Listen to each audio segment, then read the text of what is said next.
बिस्मिल्लाहिर्रहमानिर्रहीम। अस्सलाम वालेकुम वरहमतुल्लाहि वबरकातुहू। Welcome back to my channel Safiya skills. तो कैसे हैं आप सब लोग? अल्लाह ताला आपको अपने हिफ्ज़-ओ-मान में रखें, आमीन सुम्मा आमीन। तो आप देख सकते हैं यहाँ मैंने करेले प्याज बनाए, बहुत ही कलरफुल से टेस्टी जायकेदार लग रहे हैं। तो हमारे करेले बिल्कुल भी कड़वे नहीं बनते।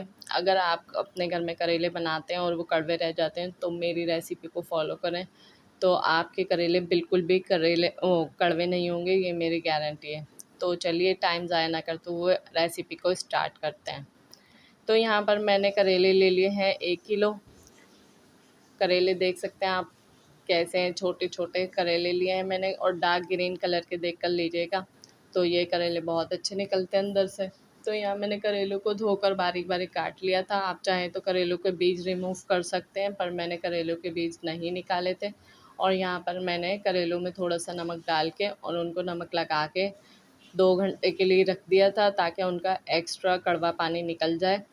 तो यहाँ पर आप देख सकते हैं मैंने आधा किलो प्याज लिए थे, जिन्हें छील लिया है और बारीक बारीक स्लाइस में काट लिया है। तो हमारे प्याज यहाँ पर कट चुके हैं। यहाँ मैंने टमाटर और हरी मिर्चें ली थी। हरी मिर्चें 5 अदद, टमाटर 2 अदद, जिन्हें छीलकर मैंने काट लिया था। टमाटर को हमेशा आप छीलकर ही यूज़ किया करें, बहुत अच्छे लगते हैं छिले हुए टमाटर।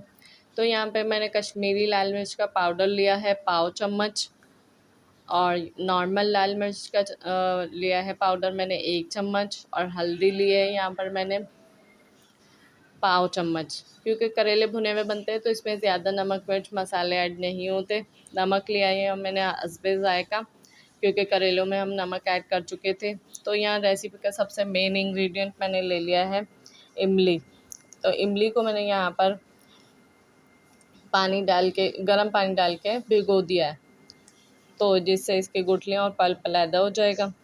यहाँ मैंने कढ़ाई में आधा लीटर ऑयल डाल दिया था, और उसके बाद जो मैंने करेले धो लिए थे, नमक लगा के मैंने रखा था, फिर उसके बाद अच्छी तरीके से वॉश करके निचोड़ लिए थे। तो अब यहाँ मैं अपने करेले फ्राई कर दूँ। करेले फ्राई करते हुए मुझे तकरीबन 8 से 10 मिनट लगे थे। करेले हमें ज़्यादा भी फ्राई नहीं करने के कड़क हो जाए और मुंह में आते हुए बुरे लगें, ना हमें इतने कम फ्राई करने के कच्चे कच्चे लगें। ठीक है, करेले यहाँ पर हमें जितने फ्राई करने थे उतने हो चुके हैं। अब यहाँ से हम करेले निकाल लेंगे और अलहदा से रख देंगे।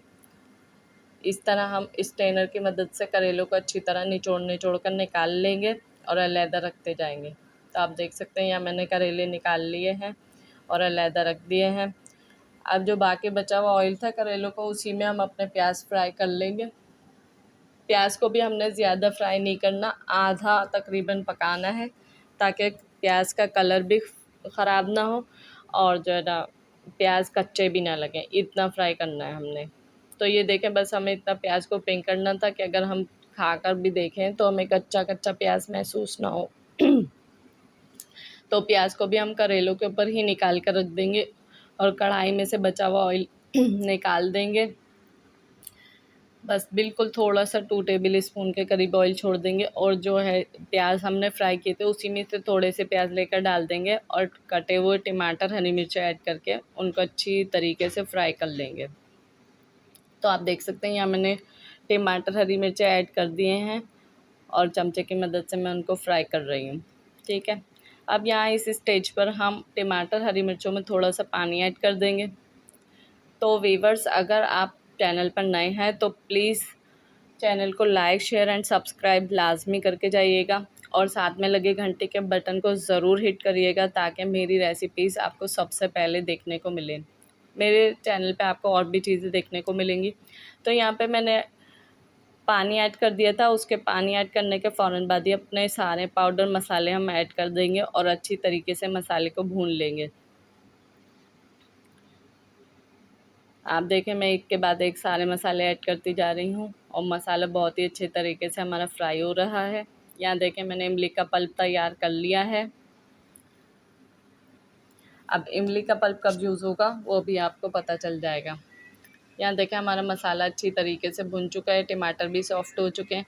अब हम इसमें अपने फ्राई हुए प्याज और करेले जो हमने निकाल कर अलग रखे थे वो ऐड कर लेंगे और अच्छी तरीके से मसाले में मिक्स कर लेंगे, ताकि जो है ना ताकि हमारा मसाला जो है ना करेलों में अच्छी तरीके से मिक्स हो जाए, जज़्ब हो जाए। और हर जगह टेस्ट बराबर से आ जाए, ठीक है। तो हमारी रेसिपी तकरीबन तैयार होने ही वाली है। अब हम इसमें इमली का पल्प जो बना के रखा था वो ऐड करके फ्राई कर लेंगे। तो यहाँ आप देख सकते हैं मैं इमली का पल्प ऐड कर रही हूँ और इसको भी अच्छी तरीके से हम मिक्स कर लेंगे। तो आप देख सकते हैं हमारे करेले प्याज बहुत ही मज़ेदार तैयार हो चुके हैं। अच्छी तरीके से हम इनको सब जगह से एक जैसा मिक्स कर लेंगे। तो चलते हैं रेसिपी के फाइनल लुक की तरफ। तो ये है हमारी रेसिपी का फाइनल लुक। बहुत ही मज़ेदार हमारी रेसिपी तैयार हुई है। करेले बिल्कुल भी कड़वे नहीं थे।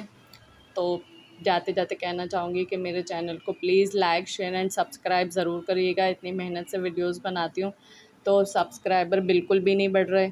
जब तक आप लोग सपोर्ट नहीं करेंगे सब्सक्राइबर नहीं आएंगे। प्लीज़ प्लीज़ मेरे चैनल को सब्सक्राइब करें और सपोर्ट करें। और जाते जाते यही कहूँगी बस, कीप वॉचिंग सफ़िया स्किल्स। अल्लाह हाफिज़, अल्लाह निगहबान। अपना ख्याल रखिएगा, दुआओं में याद रखिएगा।